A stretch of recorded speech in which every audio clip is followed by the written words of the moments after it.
불자님들, 오늘 이 시간 인사드립니다. 한밤중에 잠을 이루지 못하고 자식 걱정으로 뒤척이신 적 있지 않으십니까?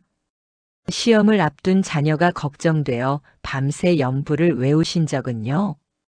직장을 구하지 못한 아들을 위해 108배를 올리신 적은요? 취업에 실패한 딸을 보며 가슴이 찢어지는 아픔을 느끼신 적은요? 결혼을 앞둔 자식의 앞날이 걱정되어 사찰을 찾으신 적은요? 부모의 마음이란 이렇듯 깊고도 넓은 것입니다. 자식이 잘 되기를 바라는 것은 부모라면 누구나 가지는 지극한 마음입니다. 그런데 불자님들 혹시 알고 계십니까? 우리가 자식을 위해 올리는 기도 중에는 오히려 자식에게 해가 되는 기도도 있다는 사실을 말입니다. 부처님께서는 이미 2500년 전에 이에 대해 명확하게 말씀하셨습니다. 부모의 사랑이 때로는 집착이 되고 그 집착이 자식의 성장을 가로막는 장애물이 될 수 있다고 말입니다. 오늘은 부처님의 가르침을 통해 자식을 위한 진정한 기도가 무엇인지 함께 살펴보고자 합니다. 여러분이 지금까지 해오신 기도를 돌아보고 혹시 잘못된 방향으로 가고 있지는 않은지 점검해보는 시간이 되었으면 합니다. 부모님들께서 자식을 사랑하는 마음은 한결같습니다. 하지만 그 사랑을 표현하는 방식에 따라 자식의 인생이 달라질 수 있습니다. 지금부터 말씀드리는 3가지 기도는 부처님께서 직접 가르쳐 주신 것이며 역대 큰 스님들께서도 강조하셨던 핵심적인 내용입니다. 이 3가지 기도를 매일 실천하신다면 여러분의 자식은 진정으로 행복한 삶을 살아갈 수 있을 것입니다. 혹시 지금 자녀 문제로 고민하고 계신 분이 계십니까? 자식이 방황하고 있어 걱정이신 분은 계시지 않습니까? 아이가 공부를 하지 않아 답답하신 분은요? 자녀가 부모 말을 듣지 않아 속상하신 분도 계실 것입니다. 그렇다면 오늘 이 말씀이 큰 도움이 될 것입니다. 부처님의 지혜로 자식을 바라보고 부처님의 자비로 자식을 기도한다면 반드시 좋은 결과가 있을 것입니다. 지난 수십 년간 수많은 부모님들을 만나 뵙고 상담하면서 느낀 것이 있습니다. 대부분의 부모님들이 자식을 위한다는 명목으로 오히려 자식의 업을 더 무겁게 만들고 계셨다는 것입니다. 이는 부모님들의 잘못이 아닙니다. 올바른 기도법을 배울 기회가 없었기 때문입니다. 오늘 이 시간을 통해 그 오해를 바로잡고 진정한 부모의 기도가 무엇인지 깨달으실 수 있기를 바랍니다. 자, 그럼 이제부터 자식을 위한 3가지 기도에 대해 자세히 말씀드리겠습니다. 마음을 편안히 하시고 끝까지 경청해 주시기 바랍니다. 이 말씀 하나하나가 여러분과 자녀의 삶을 변화시키는 씨앗이 될 것입니다. 첫 번째로 말씀드릴 기도는 자식의 업장 소멸을 위한 기도입니다. 불자님들, 우리는 흔히 자식이 성공하기를 바라며 기도합니다. 좋은 대학에 가기를, 좋은 직장에 취직하기를, 좋은 배우자를 만나기를 기도합니다. 하지만 부처님께서는 이렇게 말씀하셨습니다. 법구경, 모든 존재는 자신이 지은 업의 결과를 받는다. 업이 주인이요, 업이 친족이며 업이 의지처다. 선업이든 악업이든 지은 대로 받는다. 이 말씀의 의미를 깊이 새겨보시기 바랍니다. 우리 자식들도 전생과 금생에 지은 업이 있습니다. 그 업의 무게에 따라 인생의 고락이 결정됩니다. 아무리 부모가 좋은 것을 원해도 자식의 업장이 무거우면 그것을 이루기 어렵습니다. 많은 부모님들이 이 사실을 모르고 계십니다.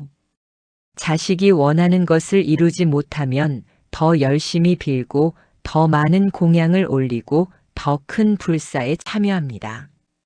그러나 정작 중요한 것을 놓치고 있습니다.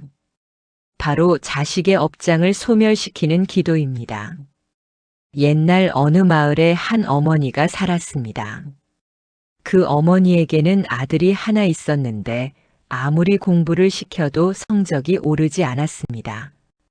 어머니는 매일 절에 가서 아들이 시험에 합격하게 해달라고 빌었습니다. 그런데 한 스님께서 그 어머니에게 이렇게 말씀하셨습니다. 보살님, 아이가 합격하기를 빌기 전에 먼저 아이의 업장이 소멸되기를 빌어야 합니다. 업장이 무거우면 아무리 노력해도 결과가 따르지 않습니다. 그제야 어머니는 깨달았습니다. 그날부터 어머니는 매일 천수경을 독송하며 아들의 업장 소멸을 기도했습니다. 아들의 전생과 금생에 지은 모든 죄업이 소멸되기를 서원합니다라고 간절히 기도했습니다. 신기하게도 몇 달이 지나자 아들의 눈빛이 달라지기 시작했습니다. 집중력이 생기고 이해력이 높아지고 공부에 대한 흥미가 생겼습니다. 결국 그 아들은 원하던 학교에 합격했습니다. 이것이 바로 업장 소멸 기도의 힘입니다. 그렇다면 구체적으로 어떻게 기도해야 할까요? 매일 아침 일찍 일어나 부처님 전에 삼배를 올리십시오. 그리고 이렇게 서원하십시오. 부처님, 제 자식 아무개의 전생과 금생에 지은 모든 악업이 소멸되기를 서원합니다. 자식이 지은 살생의 업, 도둑질의 업, 사음의 업, 망어의 업, 음주의 업이 모두 사라지기를 간절히 기도합니다. 그리고 천수경이나 금강경을 한번 독송하십시오. 처음에는 어려울 수 있습니다. 천수경이 길다고 느껴지실 수도 있습니다.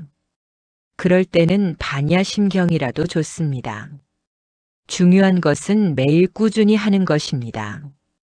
일주일에 한 번 긴 경전을 읽는 것보다 매일 짧은 경전이라도 성심껏 독송하는 것이 훨씬 큰 공덕이 됩니다. 어느 큰 스님께서 이런 말씀을 하셨습니다. 부모가 자식을 위해 할 수 있는 가장 큰 일은 자식의 업을 대신 받아주는 것이 아니라 자식이 스스로 업을 소멸할 수 있도록 도와주는 것이다. 이 말씀의 의미를 곰곰이 생각해 보시기 바랍니다. 우리는 자식의 업을 대신할 수 없습니다. 각자가 지은 업은 각자가 받아야 합니다. 하지만 부모의 간절한 기도와 정진은 자식의 업장을 가볍게 해줄 수 있습니다. 마치 무거운 짐을 진 사람에게 지팡이를 건네주는 것과 같습니다. 짐을 대신 져줄 수는 없지만 그 짐을 견디는데 도움을 줄 수 있습니다. 업장 소멸 기도를 할 때 한 가지 더 명심해야 할 것이 있습니다. 자식의 업뿐만 아니라 나 자신의 업도 함께 참회해야 한다는 것입니다. 부모의 업이 자식에게 영향을 미치기 때문입니다. 화엄경에 이런 구절이 있습니다. 중생의 업력은 불가사의하다. 한 사람의 업이 삼천대천 세계를 뒤흔들 수 있다. 이 말씀은 우리의 업이 단순히 개인에게만 영향을 미치는 것이 아니라 주변 사람들, 특히 가족에게 큰 영향을 미친다는 것을 의미합니다. 실제로 상담을 하다 보면 이런 경우를 많이 봅니다. 부모가 과거에 지은 악업 때문에 자식이 고통받는 경우가 있습니다. 물론 이것이 자식에게 전적인 책임이 있다는 의미는 아닙니다. 하지만 부모의 업이 가문의 업이 되고 그것이 자식에게 영향을 미치는 것은 부정할 수 없는 사실입니다. 따라서 자식을 위해 기도할 때는 반드시 자신의 업도 함께 참회해야 합니다. 부처님, 제가 전생과 금생에 지은 모든 악업을 참회합니다. 제 업이 자식에게 미치는 나쁜 영향이 모두 소멸되기를 서원합니다. 이렇게 기도하십시오. 그리고 구체적으로 자신이 지은 잘못을 떠올리며 참회하십시오. 과거에 누군가에게 상처를 준 일, 거짓말을 한 일, 욕심을 부린 일 등을 하나하나 떠올리며 진심으로 뉘우치십시오. 이러한 참회가 쌓이면 부모의 업이 가벼워지고 그 공덕이 자식에게도 전해집니다. 업장소멸 기도는 단순히 입으로만 하는 것이 아닙니다. 일상생활에서도 악업을 짓지 않도록 조심해야 합니다. 살생을 하지 말고 거짓말을 하지 말고 남의 것을 탐내지 말아야 합니다. 특히 자식 앞에서 모범을 보여야 합니다. 부모가 거짓말을 하면서 자식에게 정직하라고 할 수 있겠습니까? 부모가 욕심을 부리면서 자식에게 베풀라고 할 수 있겠습니까? 자식은 부모의 거울입니다. 부모의 모습이 그대로 자식에게 비춥니다. 따라서 자식의 업장 소멸을 위해 기도한다면 먼저 부모 자신이 악업을 짓지 않도록 노력해야 합니다. 매일 밤 잠들기 전에 오늘 하루를 돌아보십시오. 오늘 나는 어떤 업을 지었는가? 선업을 지었는가? 악업을 지었는가? 만약 악업을 지었다면 그 자리에서 바로 참회하십시오. 부처님, 오늘 제가 아무개에게 화를 낸 것을 참회합니다. 제 화가 상대방에게 상처를 주었고 그것이 제 업이 되었습니다. 부처님의 자비로 이 업이 소멸되기를 서원합니다. 이렇게 매일 밤 참회하는 습관을 들이십시오. 이것이 바로 살아있는 수행입니다. 업장 소멸 기도의 효과는 즉시 나타나지 않을 수 있습니다. 하지만 포기하지 마십시오. 씨앗을 심으면 싹이 나오기까지 시간이 걸리듯 업장 소멸도 시간이 필요합니다. 중요한 것은 믿음을 갖고 꾸준히 정진하는 것입니다. 부처님께서는 이렇게 말씀하셨습니다. 법화경, 믿음이 있는 자는 부처의 지혜를 얻고 믿음이 없는 자는 공덕을 얻지 못한다. 자식의 업장 소멸을 위한 기도를 시작하셨다면 끝까지 믿음을 갖고 정진하시기 바랍니다. 비록 당장 눈에 보이는 변화가 없더라도 보이지 않는 곳에서 큰 변화가 일어나고 있습니다. 마치 대나무가 땅속에서 뿌리를 내리듯 기도의 공덕은 보이지 않는 곳에서 쌓이고 있습니다. 그러다 어느 순간 대나무가 하늘 높이 솟아오르듯 자식의 삶에도 큰 변화가 찾아올 것입니다. 이것이 바로 첫 번째 기도, 업장 소멸을 위한 기도입니다. 자식이 진정으로 행복하기를 원하신다면 오늘부터 이 기도를 시작하시기 바랍니다. 두 번째로 말씀드릴 기도는 자식의 지혜가 열리기를 바라는 기도입니다. 불자님들, 우리는 흔히 자식이 똑똑하기를 바랍니다. 공부를 잘하고 머리가 좋고 빨리 이해하기를 원합니다. 하지만 부처님께서 말씀하신 지혜는 세속적인 똑똑함과는 다릅니다. 반야심경에서 부처님께서는 이렇게 말씀하셨습니다. 색즉시공 공즉시색. 형상이 곧 공이요, 공이 곧 형상이다. 이 짧은 구절 속에 우주의 진리가 담겨 있습니다. 진정한 지혜란 사물의 본질을 꿰뚫어 보는 힘입니다. 겉으로 보이는 것에 현혹되지 않고 그 안에 숨겨진 진실을 파악하는 능력입니다. 자식에게 이런 지혜가 있다면 어떻게 되겠습니까? 인생의 중요한 순간마다 올바른 선택을 할 수 있을 것입니다. 어려운 상황에서도 현명하게 대처할 수 있을 것입니다. 나쁜 사람들에게 속지 않고 좋은 인연을 알아볼 수 있을 것입니다. 반대로 지혜가 없다면 어떻게 되겠습니까? 아무리 공부를 많이 했어도 아무리 돈을 많이 벌어도 인생에서 실패할 수 있습니다. 잘못된 선택으로 고통받고 어리석은 판단으로 손해를 보게 됩니다. 따라서 부모가 자식을 위해 진정으로 원해야 할 것은 단순한 똑똑함이 아니라 진정한 지혜입니다. 옛날 어느 부잣집에 아들이 있었습니다. 그 아들은 어려서부터 총명하여 공부를 잘했습니다. 훌륭한 관직에 올라 많은 돈을 벌었습니다. 하지만 그에게는 지혜가 없었습니다. 탐욕에 눈이 멀어 부정한 돈을 받았고 결국 모든 것을 잃고 감옥에 갔습니다. 그의 어머니는 통곡하며 이렇게 말했습니다. 내가 아들이 공부 잘하기만을 빌었지 지혜롭기를 빌지 않았구나. 이 이야기는 우리에게 큰 교훈을 줍니다. 세상의 지식과 부처님의 지혜는 다르다는 것을 말입니다. 그렇다면 어떻게 기도해야 자식의 지혜가 열릴까요? 먼저 문수보살님께 기도하는 것이 좋습니다. 문수보살님은 지혜의 보살님으로 모든 중생에게 반야의 지혜를 나눠주시는 분입니다. 매일 아침 문수보살님께 삼배를 올리고 이렇게 기도하십시오. 문수보살님, 제 자식에게 세상을 올바르게 볼 수 있는 지혜를 주소서. 옳고 그름을 분별할 수 있는 지혜를 주소서. 탐욕과 어리석음에서 벗어날 수 있는 지혜를 주소서. 그리고 반야심경을 독송하십시오. 반야심경은 짧지만 지혜의 핵심이 담긴 경전입니다. 매일 한 번씩 독송하면 그 공덕이 자식에게 전해집니다. 처음에는 뜻을 이해하지 못하더라도 괜찮습니다.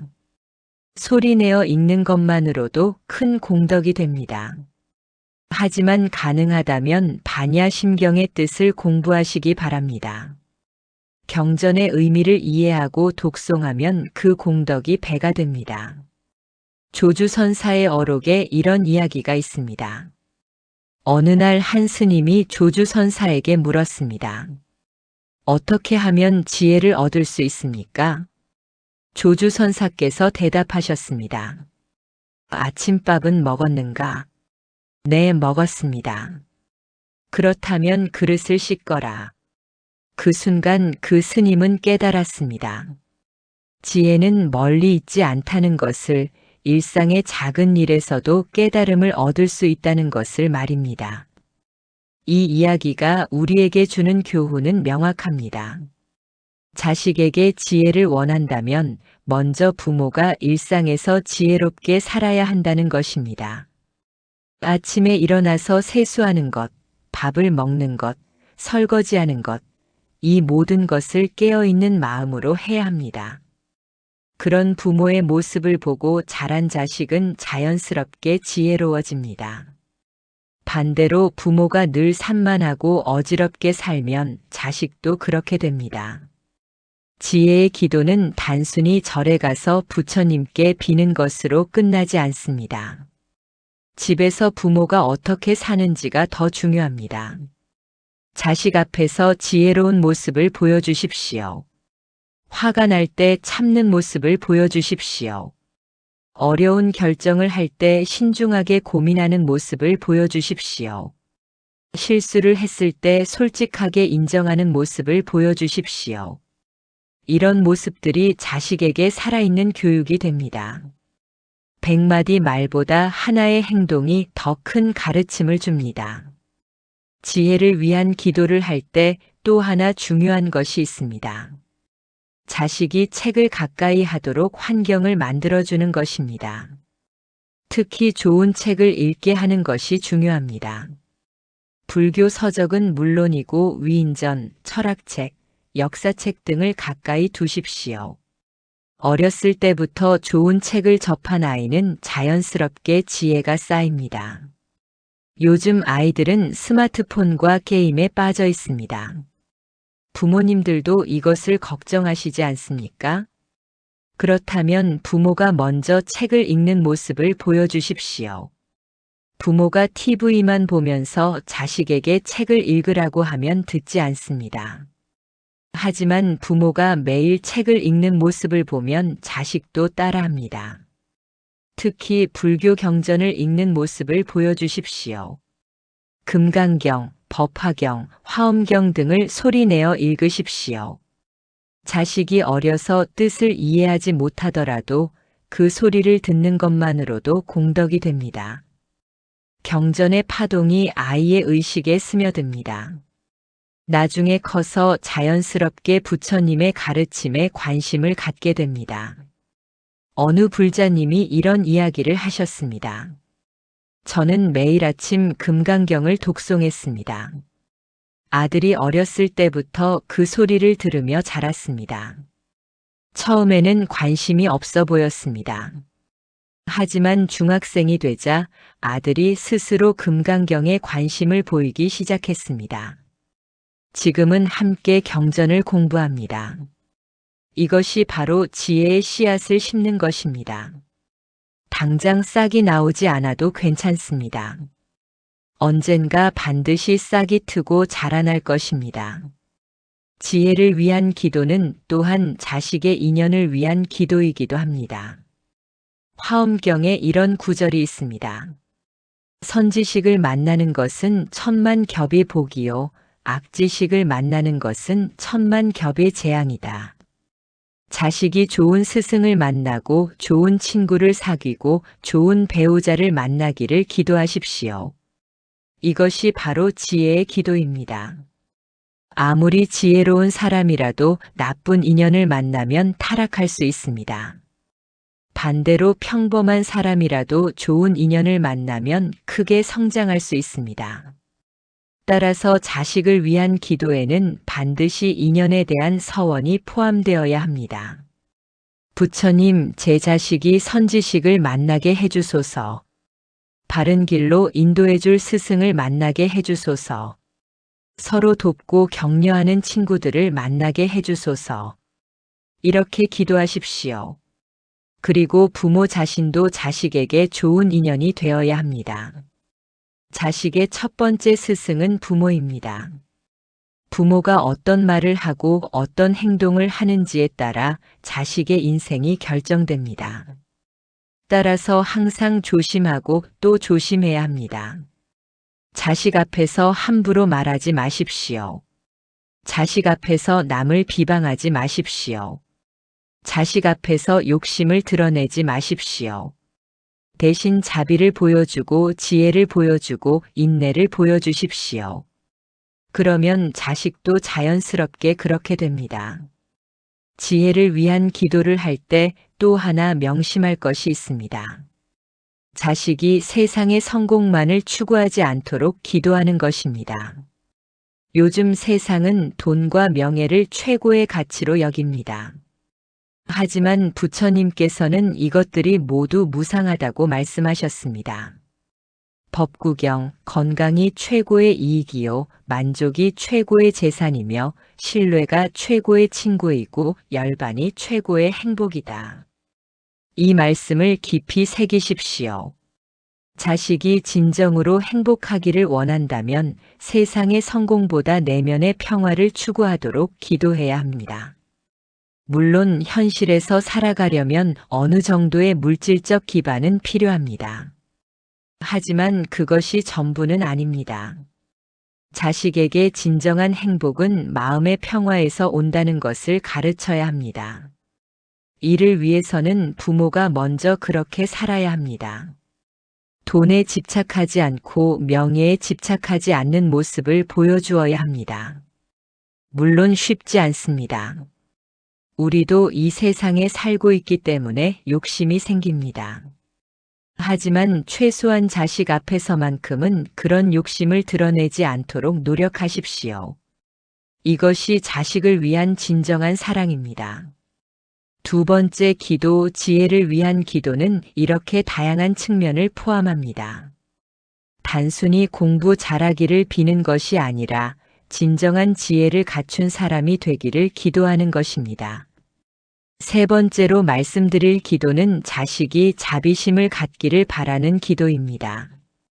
불자님들, 이 세상에서 가장 아름다운 마음이 무엇이라고 생각하십니까? 부처님께서는 자비심이라고 말씀하셨습니다. 법구경 원한은 원한으로 풀리지 않고 오직 사랑으로만 풀린다. 이것이 영원한 진리다. 이 얼마나 깊은 말씀입니까?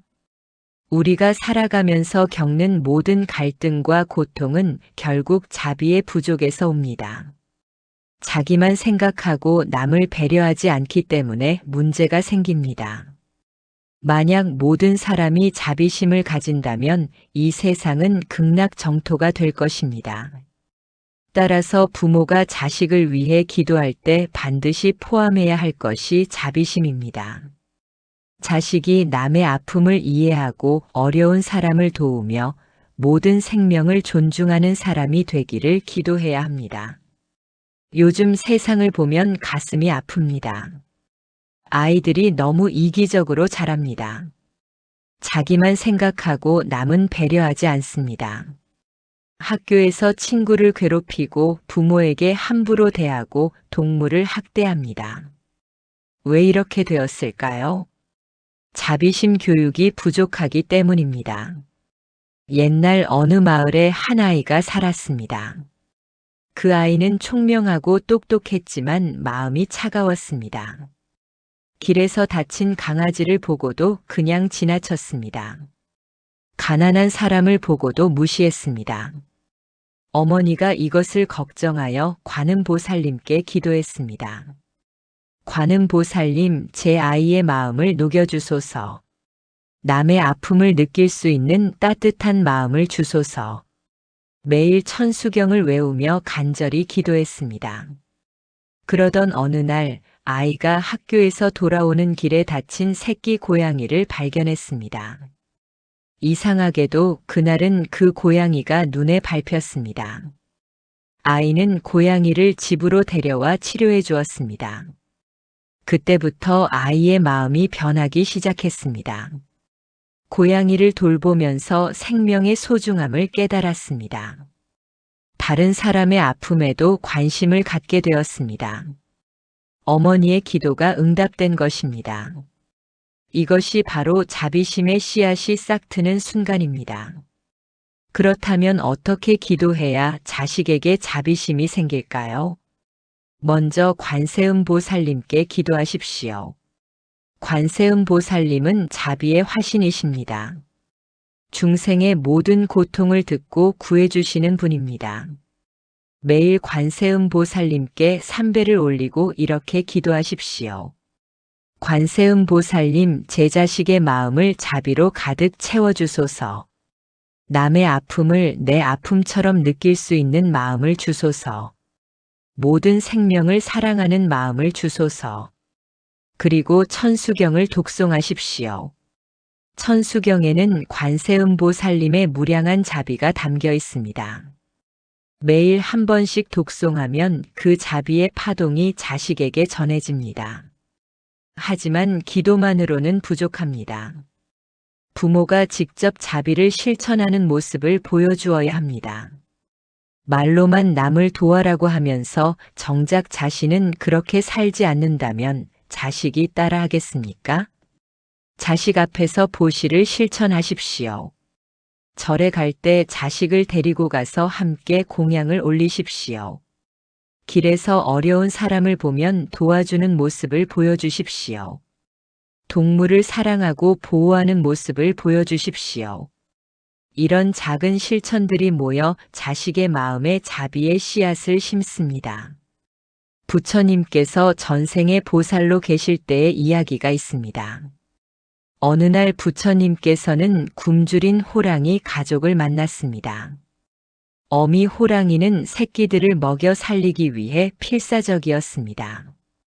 부처님께서는 큰 자비심을 일으켜 자신의 몸을 호랑이에게 보시하셨습니다.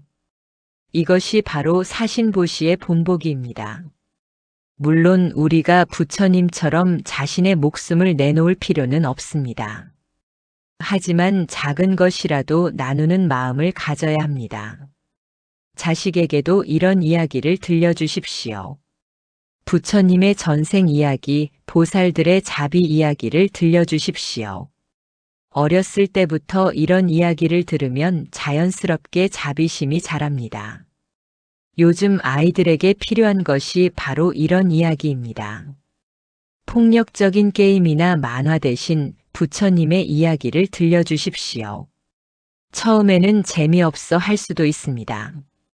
하지만 꾸준히 들려주면 서서히 마음에 스며듭니다. 자비심을 위한 기도에는 또 하나의 중요한 요소가 있습니다. 바로 자식이 부모에게 효도하는 마음을 갖게 하는 것입니다. 부모 운중경에서 부처님께서는 부모의 은혜를 이렇게 말씀하셨습니다. 어머니가 자식을 낳고 기를 때의 고통과 사랑은 산더미보다 높고 바다보다 깊다. 부모의 은혜를 아는 자식은 자연스럽게 자비심을 갖게 됩니다.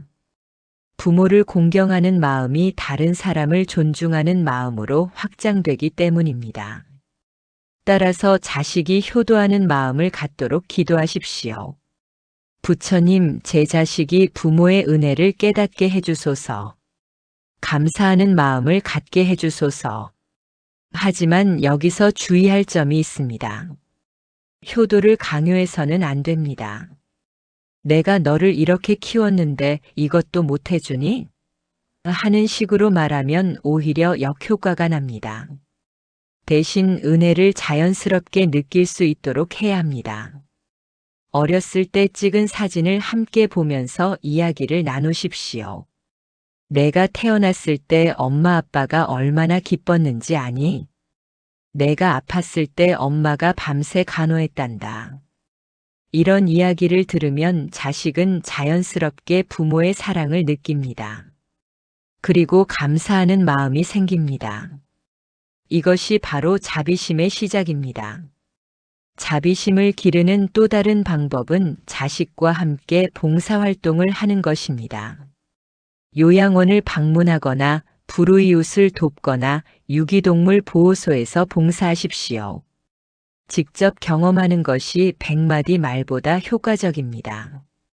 어려운 사람들을 직접 보고 돕는 경험은 자식의 마음에 깊이 새겨집니다. 그 경험이 평생 자비심의 바탕이 됩니다. 어느 불자님이 이런 경험을 나누셨습니다. 저는 아들이 중학생 때부터 함께 양로원 봉사를 했습니다. 처음에는 아들이 싫어했습니다. 친구들과 놀고 싶은데 봉사를 해야 하니까요.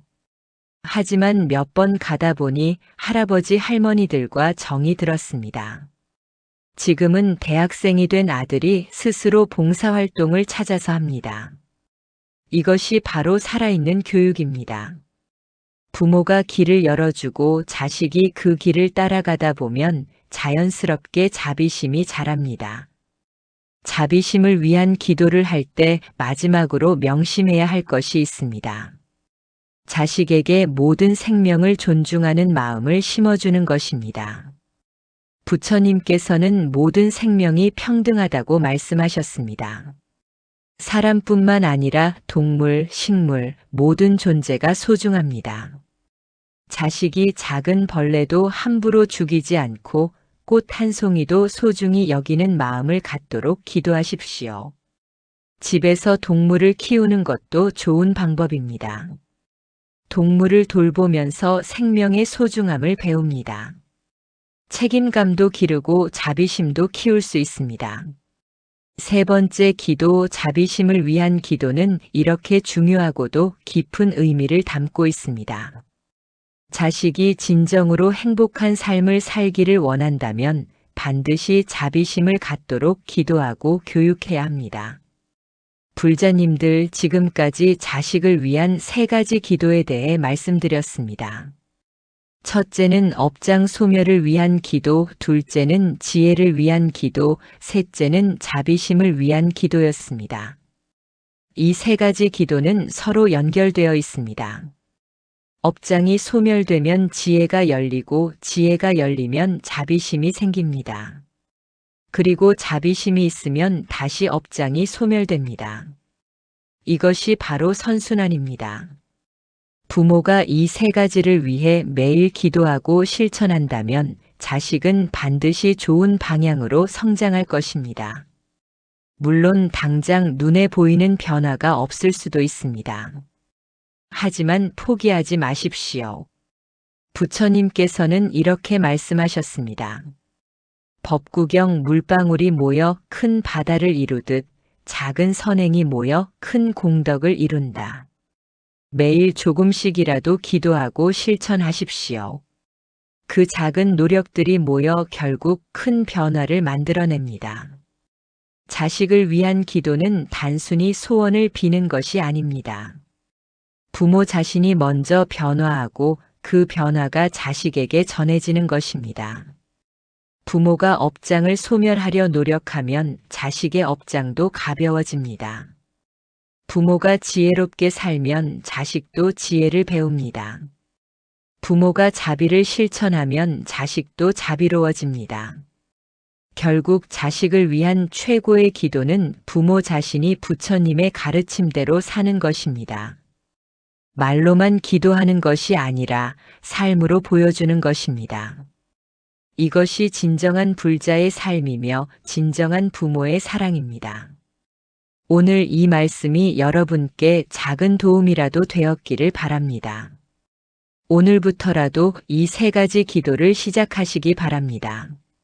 매일 아침 일어나 부처님 전에 삼배를 올리고 자식의 업장 소멸과 지혜와 자비심을 위해 기도하십시오. 그리고 하루 종일 부처님의 가르침을 실천하며 사십시오. 저녁에 잠들기 전에는 오늘 하루를 돌아보며 참회하십시오. 이렇게 살아가는 것이 진정한 수행입니다. 이것이 자식을 위한 최고의 선물입니다. 불자님들께서 이 말씀을 마음 깊이 새기시고 실천하시기를 간절히 바랍니다. 오늘 이 말씀이 도움이 되셨다면 좋아요 버튼을 눌러주시고 댓글로 여러분의 경험을 나눠주시면 감사하겠습니다. 다른 부모님들께도 이 말씀이 전해질 수 있도록 공유도 부탁드립니다. 부처님의 자비와 가피가 여러분과 여러분의 가족 모두에게 함께 하시기를 기도합니다. 모든 자식들이 업장을 소멸하고 지혜를 얻고 자비심을 갖춘 훌륭한 사람으로 성장하기를 서원합니다. 모든 부모님들이 자식 걱정에서 벗어나 평안한 마음으로 사시기를 기원합니다. 이 공덕을 일체 중생에게 회양하오며 모든 이들이 고통에서 벗어나 행복하기를 발언합니다. 나무아미타불 관세음보살